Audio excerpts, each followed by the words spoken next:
Hello. Today I'm going to talk to you about a few intercultural encounters that I had during my stay in Canada, which I consider to be valuable learning moments. The first intercultural encounter that I had concerns itself with a high long-term orientation. I made this observation after talking to a Canadian classmate of mine who explained to me that attending clubs and other extracurricular activities seemed very important for Canadian students because it helps them stand out in their CVs in the future. Quite often I found out that students who participate in extracurricular activities do so mainly to put something on their CV. It almost seems as though it doesn't really matter whether or not they like the activity or not, as long as they can add it later on to their CV. So this, to me, was a valuable learning moment because it helped me clarify something about myself. By looking at how a lot of other students in Canada seemed very long-term oriented, I realized that personally, myself, I am actually quite short-term oriented. For instance, I prefer not to think too far ahead into the future, and I prefer to keep my options open.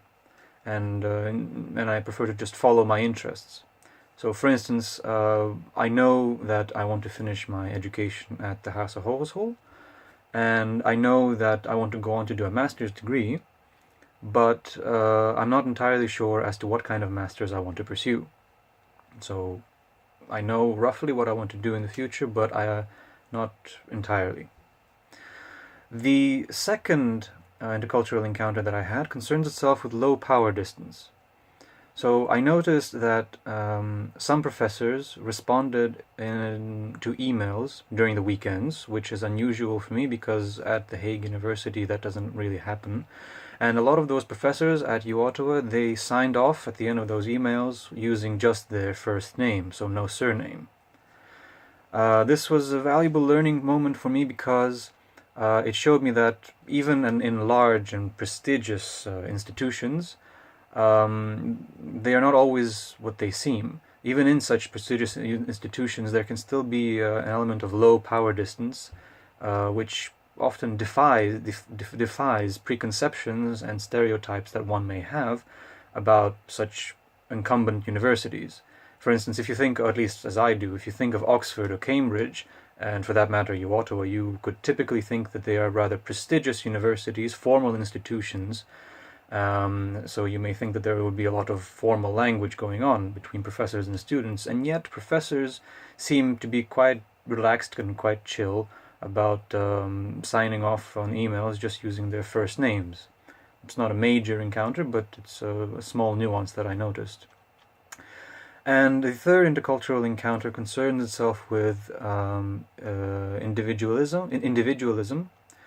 So what happened was that I offered one of my course mates to work together on a presentation that we had to do earlier in the semester. And first she agreed to collaborate, but then shortly afterwards she politely declined and said that she would prefer to work on her own, and that she generally works best on her own. So this was a valuable learning moment because it helped me become more of an independent worker.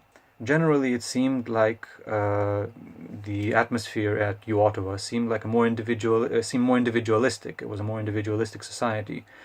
And if to be honest, the most valuable learning moment that I had in Canada, apart from learning to become more independent, the most important thing the most valuable learning moment that I had was when I became very, very homesick, and around 2 months in, because that was when I realized that I really started to miss my family and friends, and that really was how I learned that in the end I don't actually, despite good moments that I had in Canada, I don't really want to I realized that I prefer to live and work within Europe, and that mainly because within Europe my family and friends will always be nearby. So that was probably the most important, most valuable learning moment that I had.